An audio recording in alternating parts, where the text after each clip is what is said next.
Assalamualaikum warahmatullahi wabarakatuh. Bismillahirrahmanirrahim. Innal hamdalillah nahmaduhu wa nasta'inuhu wa nastaghfiruh wa na'udzu billahi min shururi anfusina wa min sayyiati a'malina. May yahdihillahu fala mudilla lahu wa may yudlil falan tajida lahu waliyyan mursyida. Asyhadu an la ilaha illallah wahdahu la syarika lah wa asyhadu anna Muhammadan abduhu wa rasuluhu la nabiyya ba'da. Allahumma shalli ala Muhammad wa ala ali Muhammad kama shallaita ala Ibrahim wa ala ali Ibrahim wa barik ala Muhammad wa ala ali Muhammad kama barakta ala Ibrahim wa ala ali Ibrahim fil alamin innaka Hamidum Majid. Amma ba'du. Ma'asyiral muslimin rahimani wa rahimakumullah, usikum wa nafsiya bi taqwallahi faqad faza man ittaqa. Ibu-ibu, bapak-bapak, adik-adik, para jemaah rahimakumullah. Kita semuanya memahami bahwa untuk kesuksesannya suatu ide, suatu keinginan atau suatu perkara itu dimulai ada proses yang harus dilakukan oleh manusia itu. Dan itu hukumnya Allah. Jadi benda saja, barang saja, air ini mau kita jadikan es batu itu ada proses. Nah, yang menetapkan begitu adalah hukumnya Allah itu. Pada hari Ahad yang kemarin kita membahas mengenai syurutu tahqiqin nasr. Dan itu harus diyakini syarat-syarat turunnya pertolongan Allah Subhanahu wa taala. Bukan hanya diyakini, tapi Nabi kita sudah membuktikan bahwa kejayaan individu atau kejayaan masyarakat, bangsa dan negara itu dimulai dari ini ada syarat-syaratnya. Kemarin sudah diterangkan sebenarnya pembinaan umat dan masyarakat itu dimulai dengan marhalatut tauhid. Akidahnya dulu, keyakinannya dulu tentang Allah itu. Sehingga kalau keyakinan tauhid itu menjadi kuat, hatta thabatat hadhihi al-aqidah fi nufusi ashabihi. Sampai akidah tauhid itu masuk dalam dirinya manusia. Dalam konteks yang ditulis di kitab ini adalah para sahabat. Fa asbahu syaja'ana, maka mereka menjadi dinamis, menjadi berkembang ke arah yang baik. Dibelok-belokkan ke sana itu tidak mau. Tapi akidah yang kuat saja tidak cukup. Kemarin disebutkan marhalatul tsaniyah, periodisasi yang kedua itu adalah marhalatul ukhuwah, persaudaraan di antara sesama saudara umat Islam. Apakah zaman Nabi itu antara satu budaya dengan budaya lain itu tidak ada perbedaan? Jawabannya ada. Kemarin ayat yang sudah kita bahas itu ya semua ayat menarik ya. Cuma kalau dalam konteks ini itu jenengan bisa memahami mulai dari panggilan yang awal surat Al-Hujurat itu. Ya ayyuhalladzina amanu. Berarti yang dipanggil orang yang beriman. Untuk mewujudkan ukhuwah itu standarnya, kata ayat itu apa? La yaskhar qaumun min qaumin. Janganlah satu kelompok mengolok-olok kelompok yang lain. Di mana? Di internal umat Islam. Karena ayatnya ya ayyuhalladzina amanu. Kalau ya ayyuhan nas, nah bisa umat Islam, bisa yang bukan muslim. Tapi kalau ya ayyuhalladzina amanu la yasfar qaumum min qaumin, ada qaumun, ada qaumin. Ada satu kelompok, ada kelompok yang lain. Berarti kalau jenengan setuju dan harus setuju. Di internal umat Islam itu ada kelompok satu, kelompok yang lain enggak? Ya. Larangannya apa? Janganlah satu kelompok mengolok-olok kelompok yang lain. Apa alasannya Allah?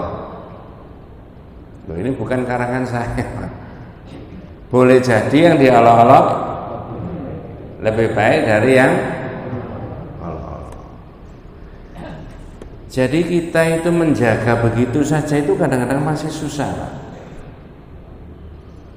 Ada istilah di anak-anak itu, tapi ini guyonan. SMS apa SMS? Tapi dipeleset no. Senang melihat temannya sengsara. Mas, itu dulurmu orang Islam, ya biarin Pak, ben kapok. Itu memenuhi seperti ayat itu tadi apa tidak ya kira-kira ya? Oh ya enggak, mestinya ditolong saudaranya kok. Loh, kita itu meletakkan begitu aja masih agak susah Pak. Ya, minta selipkan sedikit. Saya pernah diminta, tapi ini bukan hubungannya saling mengolok-olok antar satu kelompok dengan kelompok yang lain. Saya disuruh khutbah nikah. Setelah nikah selesai ABCD-nya, baru keduanya mempelai saya panggil. Tak kasih nasihat begini, tidak tahu menurut jenengan benar apa enggak itu. Mas, Mbak, satu poin ya. Apa Ustaz? Jangan seneng ngapokno istri atau ngapokno suami. Ngerti maksudnya? Jenengan ini tidak pernah ngapokno itu, makanya nggak ngerti. Orang membuat istrinya susah saking mangkalnya itu kadang-kadang muncul Pak. Sebaliknya, istri membuat suaminya kapok itu kadang-kadang muncul. Direwangi siapa? Ini nggak ada setannya Pak. Direwangi setan. Lah satu umat Islam membuat umat Islam yang lain kapok, itu seneng dia, bangga. Dan sebaliknya tadi, padahal ayatnya nggak boleh, mengolok-olok aja nggak boleh, ke membuat sengsara itu gimana? Nggak tahu kepentingan apa, nyatanya ada begitu. Betul Pak ya? Maka kata orang yang mempelajari marhalahnya Nabi tadi, ya, periodisasi daripada kehidupan Nabi di dalam memimpin umat dan masyarakat dimulai dari marhalatul tauhid sudah diterangkan, yang kedua marhalatul ukhuwah sudah diterangkan, dan yang ketiga al-istiqdah, persiapan. Rasanya Pak, kalau hanya dengan ukhuwah saja, persaudaraan saja dan akidah yang kuat, tidak menjadi jaminan umat Islam itu menang. Ya ini bukan politik ya, mohon maaf ya. Bukan ilmu saya di situ Pak ya. Tapi saya mempercayai apa yang ditulis sini. Istiqdah, persiapan. Coba saya mancing dulu panjenengan dengan pertanyaan. Misalkan, naudzubillah bukan kita, ada kelompok A menyerang kelompok B, yang diserang itu budaya, gagal atau sukses. Yang diserang itu misalkan pemikiran. Yang diserang itu katakanlah ekonomi, murad marid, yang kelompok B itu. Terakhir kira-kira yang diserang itu apa? Kalau sudah sukses budayanya, sudah sukses pemikirannya, sudah sukses pendidikannya, diserang murad marid, lalu ekonominya diserang sehingga berantakan kelompok yang diserang, terakhir apanya kira-kira? Kalau akidahnya juga sudah murad marid, yang terakhir apa kira-kira? Fisik, betul nggak Pak? Fisik. Loh itu ditulis di sini Pak. Fisik. Fisik itu bisa kelompok yang satu masuk di kelompok yang lain secara fisiknya. Ya. Bukan hanya produk-produknya yang masuk, tapi orangnya masuk. Bukan hanya pemikiran-pemikiran yang masuk, tapi manusianya masuk mengacak-acak ini semuanya. Ini ditulis di sini, Pak. Nah, sekarang saya tanya, untuk membentengi supaya fisiknya tidak dimasuki tadi, perlu persiapan nggak? Kira-kira persiapan apa? Ini bukan ngajak perang loh Pak ya. Saya tanya dulu, boleh nggak adik-adik kita, anak-anak kita itu diajari yang enteng-enteng dulu, memanah? Boleh toh? Dua. Boleh nggak adik-adik kita, remaja kita, pemuda-pemudi muslim itu diajari menembak? Boleh nggak? Loh, kalau nggak boleh nggak apa-apa. Boleh nggak? Boleh. Tiga. Boleh nggak adik-adik kita, anak-anak kita itu diajari untuk mengendarai peralatan perang, lapis baja dan sebagainya? Boleh? Boleh. Pesawat tempur? Tapi bukan tentara loh ini maksudnya. Sipil. Adik-adik mahasiswa-mahasiswa yang sekolah kuliah ini dipilih, semua dilatih semuanya secara nasional. Tapi diawasi dengan ketat. Jawa Timur ada ini, yang terdata ini keterampilannya sudah sampai di sini dan sebagainya. Diawasi dengan ketat. Mereka tidak dibawahi senjata, tapi mereka terampil menggunakan itu. Ya, peralatan-peralatan perang semua kuasai semuanya. Mulai yang zaman klasik sampai zaman modern dia memahami semuanya. Andai kata satu wilayah, suatu masyarakat, suatu bangsa, naudzubillah min dzalik, diserang secara fisik, lalu anak-anak muda dari punya keterampilan itu, ini dikeluarkan semuanya nggak Pak kira-kira Pak? Halo? Ini disebutkan di Quran Pak. Tapi jangan rame-rame Pak. Iya. Nah, ini bukan karangan siapa? Kan tidak ada orang yang mengungkap begitu gitu Pak. Tidak ada. Maka marhalahnya Nabi itu dimulai dengan dari marhalatut tauhid, ya, periodisasi dari tauhid. Yang kedua marhalatul ukhuwah, yang ketiga ini Mas, secara fisik, ketahanan fisik harus dikuatkan. Caranya gimana?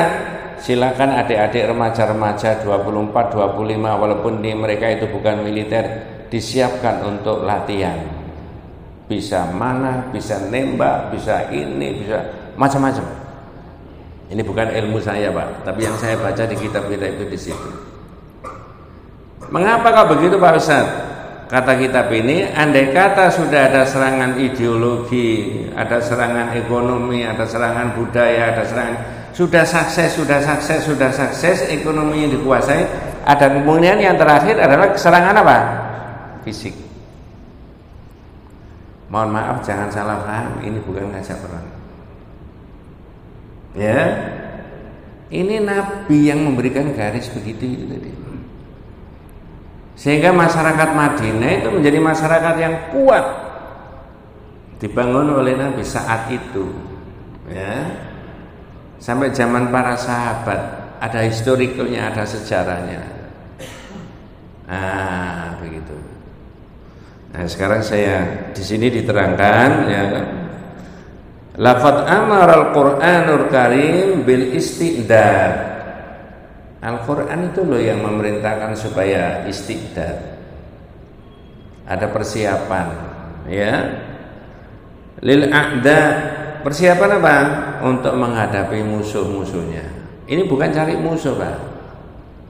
Tapi membentengi diri itu ada. Ibaratnya saya jenengan pribadi ini loh. Ketika mudah-mudahan tidak terjadi, naudzubillah min dzalik, terjadi ada wabah, imunitas sangat diperlukan nggak Pak? Kalau kita ini punya imunitas yang cukup bagus, masuk nggak virus ke dalam diri kita itu? Diserang nggak dari dalam? Ada kekebalan nggak kita? Nah ibaratnya itu di situ. Oh nggak bisa Pak, itu kelihatannya negaranya kecil tapi luar biasa. Nasionalismenya sangat tinggi, luar biasa. Adik-adik yang tidak militer dan militer sipil itu menguasai semuanya keterampilan itu untuk memainkan persenjataan. Nah, disitulah panjenengan didhawuhi Allah Subhanahu wa taala, Nanti kalau kuntur dari rumah karena ini prai 24 jam mestinya banyak waktu ya. Silakan dibuka surat Al-Anfal ayat 60. Ya. Itu saya buka tafsir-tafsir semuanya mengatakan quwwah itu kekuatan itu adalah ar-ramyu. Ya. Surat berapa tadi, Pak? Al-Anfal ayat 60. Di situ kita diperintahkan oleh Allah Subhanahu wa taala wa a'iddu lahum mastata'tum min quwwatin. Di situ ada quwwah. Ya. Wa mir ribatil khayli turhibuna bihi aduwwallahi wa aduwwakum wa akharina min dunihim la ta'lamunahum Allahu ya'lamuhum wa ma tunfiqu min syai'in fi sabilillah yuwaffa ilaikum wa antum la tudlamun. Surat Al-Anfal ayat 60. Mudah-mudahan jenengan dan keluarga diberi barokah dari Allah Subhanahu wa taala. Ini kali ini membahas surat Al-Anfal. Ada bahasa Indonesianya, Pak? Monggo, ya.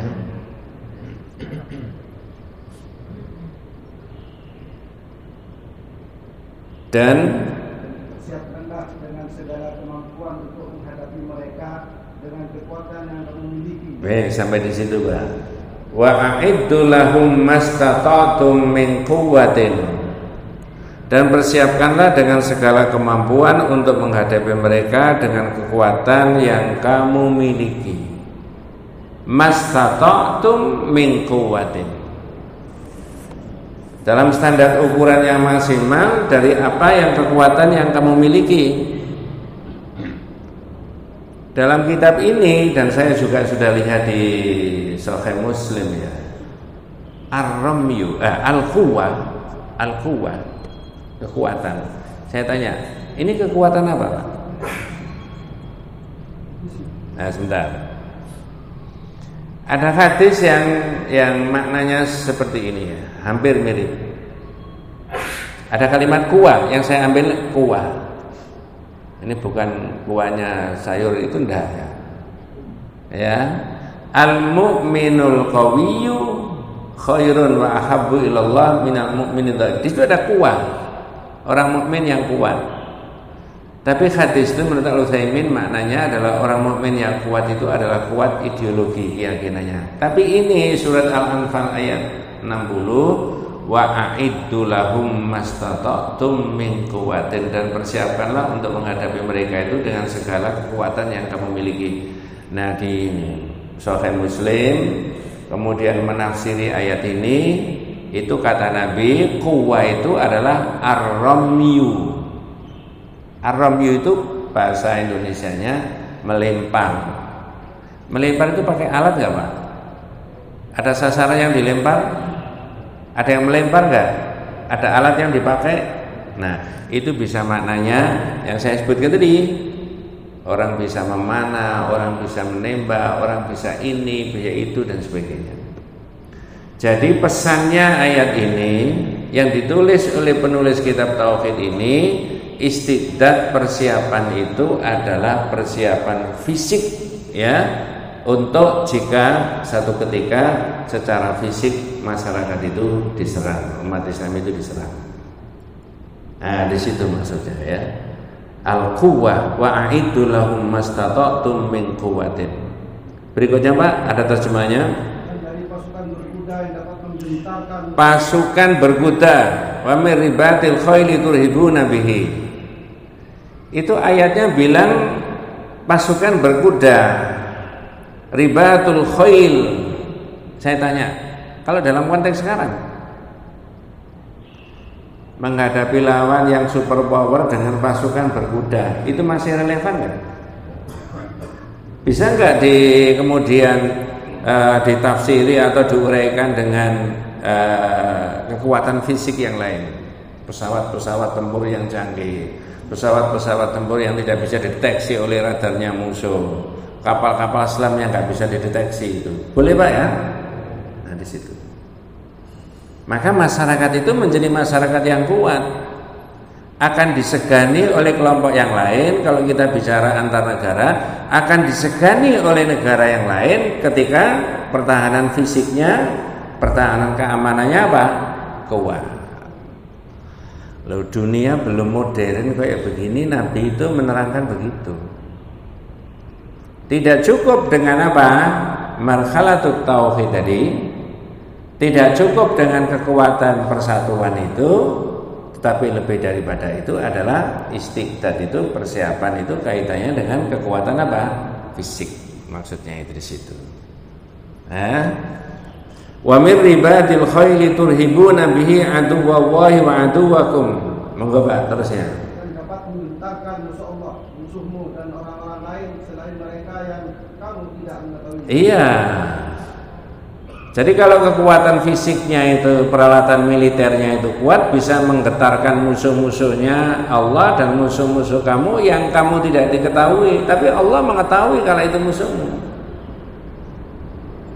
Jangan kalau rajin buka video yang bermacam-macam, bernuansa politik, bernuansa ini, saya rasa relevan dengan ini keterangannya ini. Kalau kita rajin buka itu, bagaimana posisi kita? Dulu ada Menteri Pertahanan namanya Ria Miza Triakudu, betul Pak ya? Apa komentarnya dia tentang kekuatan fisik kita? Andai naudzubillah min dzalik, andai kata terjadi clash fisik, berapa waktu yang dibutuhkan? Nah ini sudah pesannya Quran, pesannya ayat ini begini. Dan ini bukan mengajak kita bermusuhan dengan siapa saja. Barangkali kita ini dapat sesuatu yang baru dari kitab ini, dari pemikirannya Syekh Jamil Zainu yang diungkapkan di sini, kemudian dikuatkan dengan beberapa argumen itu tadi. Ya, rinci ayatnya, musuh-musuhnya Allah yang musuh-musuh kamu, musuh-musuh kamu yang kamu tidak ketahui, tetapi Allah mengetahui. Nah, tetapi yang menarik di akhir ayat ini dikaitkan dengan infak. Apa relevansinya? Hubungannya?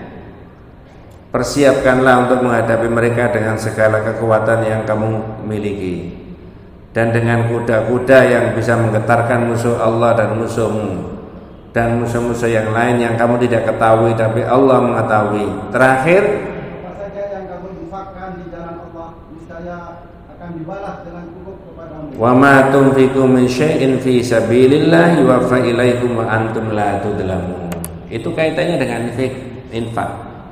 Jadi rakyat digerakkan untuk mengeluarkan duitnya, mohon maaf ya, mudah-mudahan tidak salah paham, untuk memberi persenjataan, untuk membentengi teritorial kewilayahannya setelah akidahnya baik, setelah ukhuwahnya baik.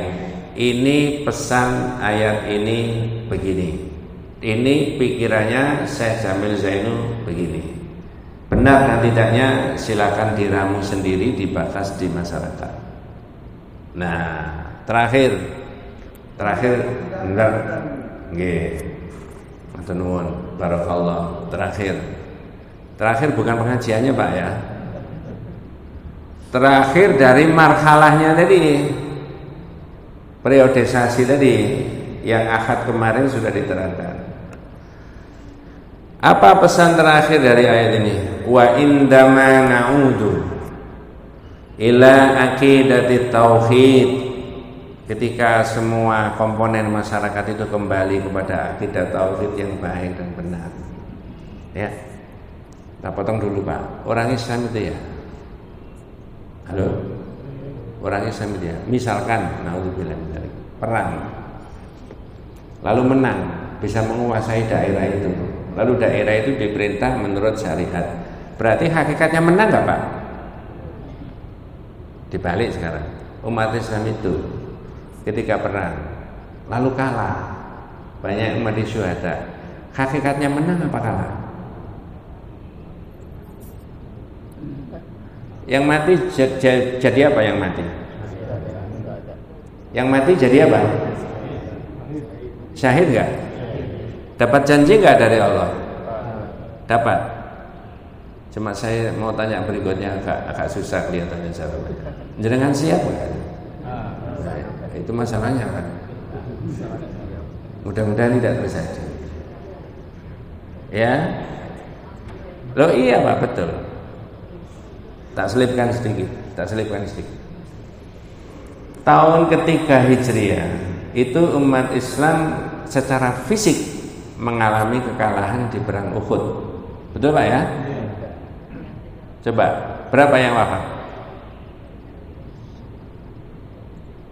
Atau sebelum itu sudah pernah dibahas apa belum? Lebih baik sudah Pak Ustaz tapi lupa. Ya. Ini menarik. 70 yang wafat. Panjenengan kalau tidak di lereng Gunung Uhud itu ada syuhada Uhud. Makam syuhada Uhud di Madinah. Betul Pak ya? Nah, yang sudah tidak haji dan umrah mudah-mudahan diterima sama Allah ya. Yang belum mudah-mudahan dimudahkan sama Allah. Kaitannya dengan ini tadi Pak ya. Saya sebut tadi kalau menang yang menang, kalau toh ada yang wafat. Ya, dalam bahasa populernya gugur, mereka jadi syuhada enggak? Jelas enggak yang dibela Pak? Akidah enggak? Agama kan? Perintah Allah kan? Nah, di perang Uhud itu ada satu jenazahnya sahabatnya Nabi yang tidak ketemu. Namanya Hamzah, ketemu Pak Hamzah. Hamzah itu pamannya Nabi. Namanya Khandolah. Saya baca di Rahiqul Maktum Sirah An-Nabawiyah. Tidak ketemu. Dikumpulkan semuanya 69 sudah ketemu, tinggal satu, Khandolah. Semoga saya tidak salah membaca di kitab itu ya. Tiba-tiba Nabi memberikan isyarat. Terus lisannya Nabi bilang gini, ghasilul malaikah, ghasilul malaikah, ghasilul malaikah. Itu Khandolah dimandikan malaikat. Ada debu yang berterbangan menutupi jenazahnya Khandolah. Terus diparani sama sahabat, dibersihkan semuanya, dikumpulkan jenazahnya Khandolah. Nabi penasaran kalau pakai bahasa sekarang, ada apa? Khandolah ini loh ada apa?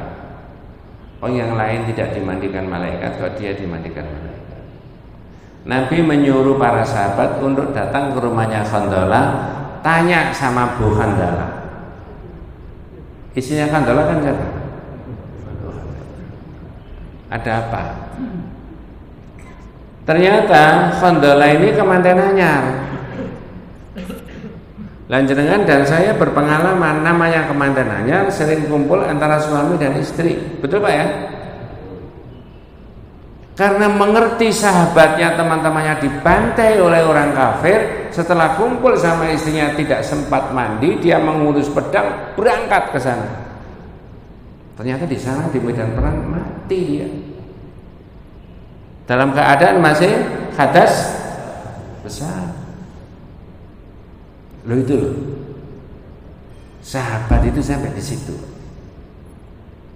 Maka disebut di Quran sebagai orang yang sabiqunal awwalun minal muhajirin wal ansar, orang yang terdahulu lagi pertama kali masuk Islam. Pembelaannya terhadap agamanya itu sampai di situ, Pak. Nah, kaitannya dengan itu tadi. Wa indama na'udu ila aqidatit tauhid, ketika kita kembali kepada akidah tauhid. Ya. Wa nakunu ikhwanan mutahabbin, dan kita itu merasa bersaudara sesama umat Islam, sudah bersaudara, sudah akidahnya baik, lalu direcoki oleh orang yang bukan muslim misalnya begitu ya, maka ada kewajiban untuk mempertahankan akidah dan wilayah teritorialnya itu. Ya. Ada kewajiban untuk membela akidahnya, membela saudaranya, membela wilayah teritorial di mana orang Islam itu berada di situ. Ya kayak Khandolah itu tadi kira-kira. Nah, sekarang sampai 2024 mereka sudah kembali kepada Allah, tinggal kuburannya saja.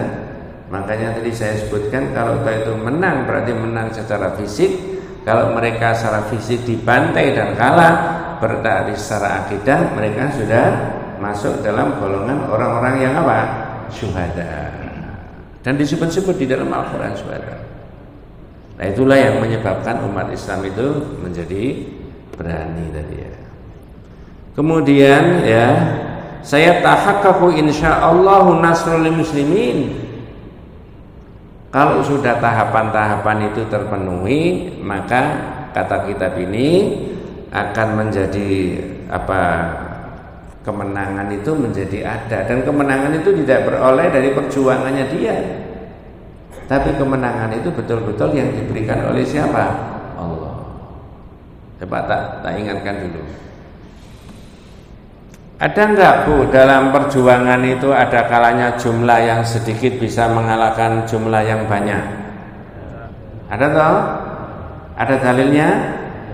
Wa kam min fi'atin qalilatin ghalabat fi'atan katsiratan. Ada terusnya Pak. Biiznillah. Betapa banyak jumlah sedikit bisa mengalahkan jumlah banyak atas izin siapa? Allah. Nah, sekarang saya tanya jenengan yang hadir ini. Ini kan hari libur Pak ya? Jenengan kan tidak kemana-mana toh? Ya. Artinya kan tidak kesusu buyar toh? Ya. Kalau kesusu buyar ya wabillahi taufiq wa hidayah. Ada doanya Rasulullah yang Rasulullah itu menyerahkan umat ini kepada Allah, karena secara teori nggak mungkin bisa menang. Saya ulangi, ada doanya Rasulullah yang Rasulullah itu menyerahkan umat ini karena apa? Secara teori tidak mungkin Rasulullah bisa memenangkan peperangan. Apa Pak Ustaz secara teori? Satu, jumlahnya umat Islam lebih kecil ya dibandingkan mereka. Perbandingannya 1 banding berapa? 3. Nah, kalau 1 banding 3 dengan peralatan yang sama, penguasaan medan yang sama, menang yang mana Pak? 1 dengan 3. Ya jelas yang 3. Tapi di balik itu ada kekuatan enggak? Kekuatannya siapa? Allah. Saya tanya, itu di peristiwa apa Pak? Perang Badar. Padahal perang Badar itu di bulan apa? Ramadan. Bisa menang enggak? Menang itu atas kekuatan fisiknya atau atas bantuan dari Allah? Bantuan dari Allah. Ada ayatnya enggak Pak? Halo? Surat apa ayat berapa?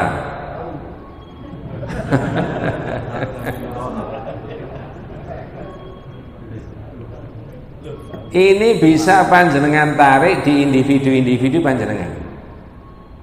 Walaupun konteksnya ayat itu berkaitan dengan jumlah. Nabi menyerahkan persoalan. Orang Quraisy itu kata tafsir Al-Maraghi sepertinya dituding sama Nabi. Allahumma hadhihi Quraisy, ya Allah, ini adalah orang kafir Quraisy. Ja'u bi fakhriha wa khuyalaiha, mereka datang dengan kekuatannya, mereka datang dengan kesombongannya. Bahkan di Al-Maraghi itu disebutkan ya, ketika melihat jumlah yang enggak imbang, yang dilakukan Nabi itu apa? Ini mengulangi, istaqbalal qiblah, menghadap kiblat. Madda yadahu, tangannya diangkat tinggi-tinggi. Doanya seperti tadi. Anjis lima wa'atani, anjis lima wa'atani, ya Allah berikan yang kau janjikan kepadaku. Ya, terakhir sepertinya ada ultimatum, mengultimatum. Allahumma in tuhlik hadhihi sahabatu min ahli Islam la tu'bad fil ardi abadan. Ya Allah, jika umat Islam yang saya bawa ini habis, jangan harap engkau disembah lagi di bumi ini untuk selama-lamanya. Ini kan mengultimatum enggak ya? Ini kalau habis ya Allah 300 ini, awas loh, jangan sampai, jangan harap engkau disembah lagi di dunia ini. Siapa yang menyembah? Enggak ada wong habis umat Islam. Ini kalau tidak engkau beri bantuan, habis. Jangan harap, buyar ini kan. Menang enggak Pak? Caranya Allah memberi bantuan apa? Dikirim malaikat. Jumlahnya 1000. Bisa dilihat enggak oleh para sahabat secara kasat mata? Apa yang dilakukan oleh orang kafir Pak di dalam ayat yang lain? Apa yang dilakukan oleh malaikat yang diperintah oleh Allah tadi? Lehernya orang kafir itu dipotong-potong sama oleh malaikat. Tangannya itu ujung jarinya dipotong-potong. Pertanyaan saya kepada panjenengan berkaitan dengan bisnis. Nanti ada ayatnya. Sadis enggak? Ini harus dijawab, Pak. Sadis gak? Udah boleh salah loh, Pak. Ya. Fadribu fawqal a'naq wadribu minhum kullabanan di dalam surat Al-Anfal. Penggalah leher mereka itu. Ini perintahnya Allah kepada malaikat 1000 itu tadi. Dan potonglah ujung jari mereka.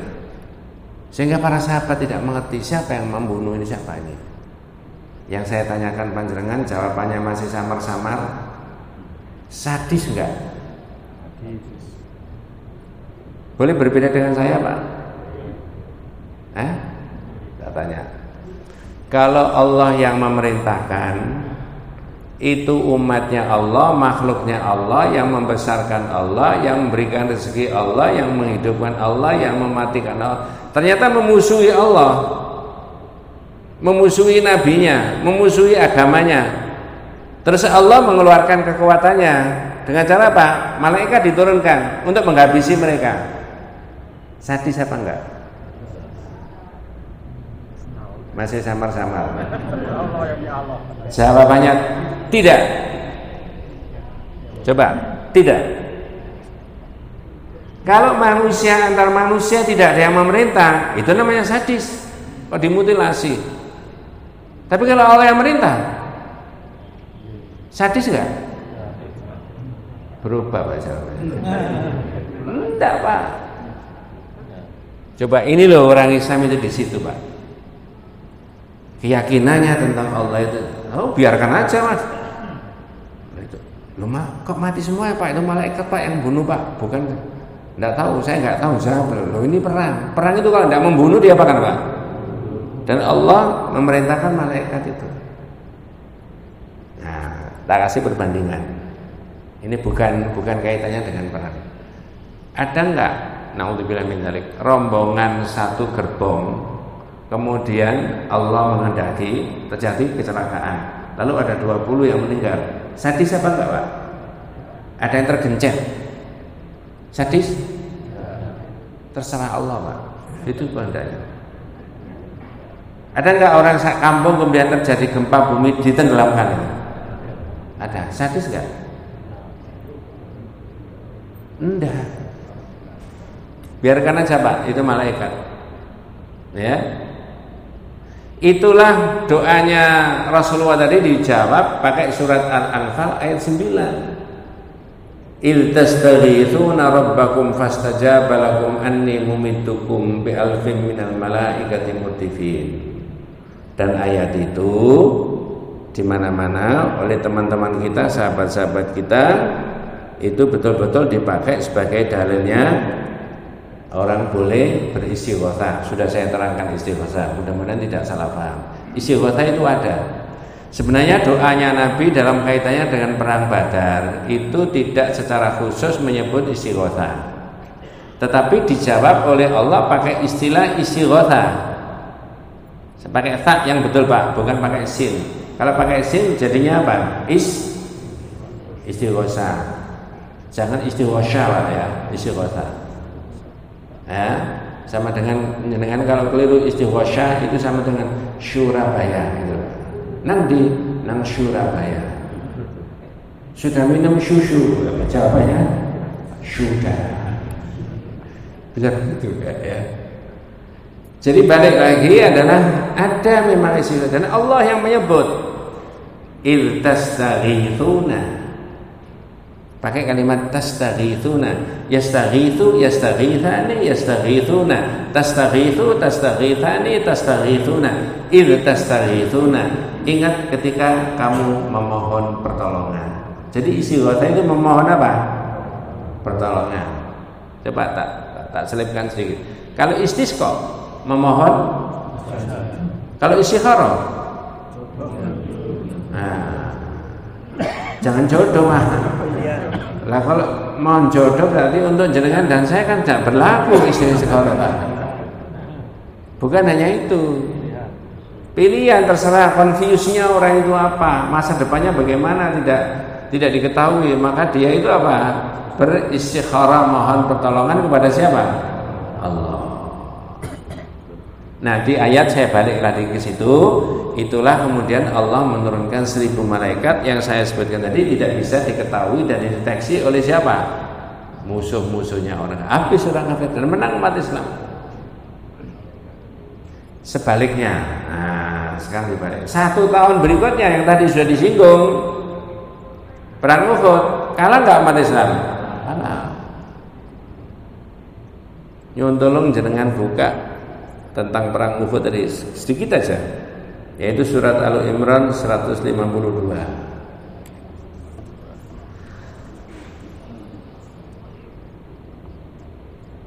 Surat Al-Imran ayat 152. Insya Allah surat Al-Imran 152 yang di situ diterangkan keadaan kelemahan umat Islam saat itu tidak memenuhi kriteria seperti yang disebutkan oleh Nabi tadi, yang disebutkan dalam kitab ini tadi. Ya, pertama adalah menguatkan akidah, yang kedua tadi marhalah yang kedua, periodisasi yang kedua adalah ukhuwah, persaudaraan, dan yang ketiga adalah persiapan, yang terakhir pertolongan dari Allah. Ini buktinya berantakannya umat Islam itu.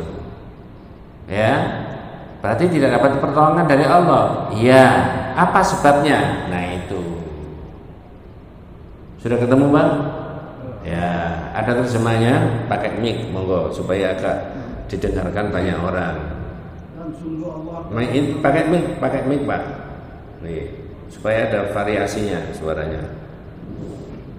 Yang sungguh Allah telah memenuhi janjinya kepadamu ketika kamu membunuh mereka dengan izinnya. Nah, itu di awal Pak, di awal peperangan. Laqad sadaqakumullahu wa'dahu ittakhussunahum bi'idnih. Dan sungguh Allah telah memenuhi janjinya ketika kamu membunuh mereka, ya. Ketika kamu membunuh mereka atas izinnya. Itu di awal peperangan, perang Uhud. Berikutnya apa yang terjadi? Perhatikan di situ ada 3 poin yang merupakan kelemahan. Menurut saya yang tidak memenuhi kriteria 1, 2, dan 3 itu tadi. Apa Pak berikutnya? Monggo. Sampai pada saat kamu lemah. Nah, sampai pada kamu apa? Ini lemah apa? Saya tanya, iman itu bisa grafiknya naik Pak? Bisa stagnan? Bisa turun? Ramadan kemarin kira-kira grafiknya gimana? Naik. Di luar Ramadan?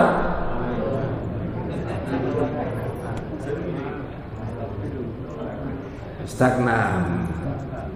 Ya. Itu.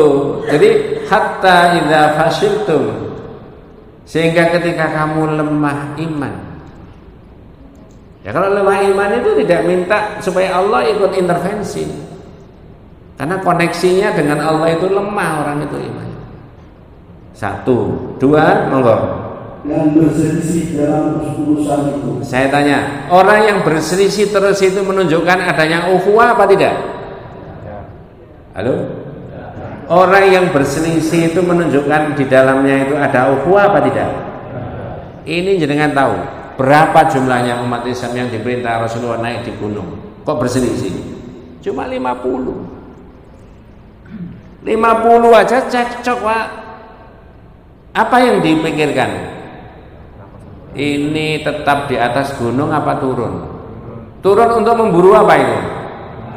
Nah, apalagi 180 juta. Kemungkinan ada cekcok Pak. Punya kepentingan ini, kepentingan itu, kepentingan ini. Kalau begitu ada ukhuwah enggak? Ya enggak ada. Mohon maaf, ini bukan politik Pak. Ada tokoh nasional, tokoh muslim yang mengatakan sebenarnya umat Islam Indonesia itu bisa menentukan siapa presidennya. Mengapa begitu Pak? Statementnya dia. Jumlahnya 80 apa? Persen. Tapi ini utuh nggak 80% itu? Militan nggak? Seperti yang saya sebutkan tadi. Dari mana bisa ada kemenangan? Makanya mohon maaf, Saya di mana-mana menerangkan tauhid, saya dahului. Kalau ada yang berbeda pendapat, mohon maaf Bapak-bapak, kalau ada yang berbeda pendapat tidak usah dihantamkan satu dengan yang lain. Tapi mohon izin karena saya diberi kesempatan menerangkan tauhid, saya terangkan sesuatu yang saya ketahui benar. Betul Pak ya? Karena saya tahu di masyarakat itu ada yang berbeda satu dengan yang lain. Dari sisi ini tauhid akidah. Contoh. Mohon maaf ini bukan membuka yang sesuatu yang terpendam misalkan gitu ya. Tauhid tidak sependapat bahwa orang minta kepada orang yang mati supaya menyampaikan idenya, gagasannya, doanya kepada Allah. Tapi ada enggak sahabat kita, saudara kita yang menyampaikan kepada yang sudah wafat itu tadi? Ada. Namanya tawassul, wasilah kepada orang yang sudah wafat. Tapi tauhid enggak. Tapi saya nggak boleh mengolok-olok, gitu loh. Hati saya juga tidak boleh mengolok-olok. Yang boleh di internal umat Islam tukar menukar ilmu, boleh Pak? Ustaz kok begini gimana? Loh saya baca gini, riwayatnya ini, hadisnya ini, menurut para ulama begini, antum gimana? Boleh nggak begitu? Boleh. Nah tradisi itu yang harus diapakan? Itu tadi cekcok. Sudah kelemahannya dua. Hatta idza fashiltum, ketika kamu lemah iman. Wa tanaza'tum fil amri, kamu berselisih pendapat. Bukan hanya itu, Pak. Berikutnya yang ketiga. Dan mengabaikan perintah Rasul. Nah, mengabaikan perintah Rasul. Kalau jenengan urut sebelumnya, tadi tidak saya terangkan. Perintahnya Rasulullah dalam konteks ayat itu apa? Tetap bertahan di puncak gunung. Gunung apa itu Pak? Uhud. Tidak boleh turun apapun yang terjadi. Luwung sudah perintah Rasul, yang merintah itu Muhammad sallallahu alaihi wasallam, masih diurai, diselisih, turun 40 di antara 50 orang yang ada di puncak gunung tadi, para sniper penembak jitu. Kelemahannya tiga. Satu, saya ulangi dalam bahasa kita, lemah iman, berselisih pendapat, menyelisih perintah Rasul. Mengapa Pak kok sampai terjadi menyelisih perintah Rasul tadi? Lanjut. Setelah Allah memperlihatkan kepadamu apa yang kamu sukai. Apa Pak yang mereka sukai? Harta. Lanjut Pak supaya jelas. Di antara kamu ada orang yang menghendaki dunia. Terus? Dan di antara kamu ada pula yang menghendaki akhirat. Minkum may yuridud dunya wa minkum may yuridul akhirah. Nah sekarang sana. Berarti di dalam setiap event perjuangan umat Islam ada nggak yang boncengi hanya kepentingan dunia saja? Ada gitu aja Pak, nggak bisa dicari. Ada nggak yang pure murni berjuang, menang kalah tetap berjuang? Betul Pak ya? Betul, ada. Lu itu ayatnya itu ada. Ya, kata Profesor Dr. Hamka, kalah tidak apa-apa, yang penting pilihan kita tidak salah. Ini semangat sebenarnya. Ini Pak, ya, saya perbandingkan dengan dua peristiwa dari perang Uhud dan perang. Tapi karena ini umat Islam dan ini sahabat, nabinya masih ada, masih tetap dijamin oleh Allah. Lanjut Pak berikutnya. Kemudian Allah memalingkan kamu dari mereka untuk memujimu. Iya terus. Tetapi Dia benar-benar telah memaafkan kamu. Karena para sahabat langsung diberi maaf tadi Pak. Ya, tanpa mereka minta maaf, istighfar sama Allah. Tsumma afa ankum. Lanjut Pak. Dan Allah mempunyai karunia yang diberikan kepada orang-orang mukmin. Sekarang saya tanya, Allah memberikan karunia kepada orang-orang mukmin. Ini berhenti sampai pada zaman Nabi dan para sahabat? Apakah karunia Allah diberikan kepada orang mukmin sampai di 2024 ini? Sampai? Oleh karena itu judul berikutnya wa kana haqqan alaina nasrul mu'minin. Dan sungguh saya berkewajiban kata Allah membantu umat Islam. menolong umat Islam. Jadi menolong umat Islam itu kewajibannya siapa, Pak? Kalau kewajibannya Allah, haknya siapa? Haknya umat Islam. Saya tanya, apakah pertolongan Allah yang akan diberikan kepada umat Islam itu bersyarat atau mutlak?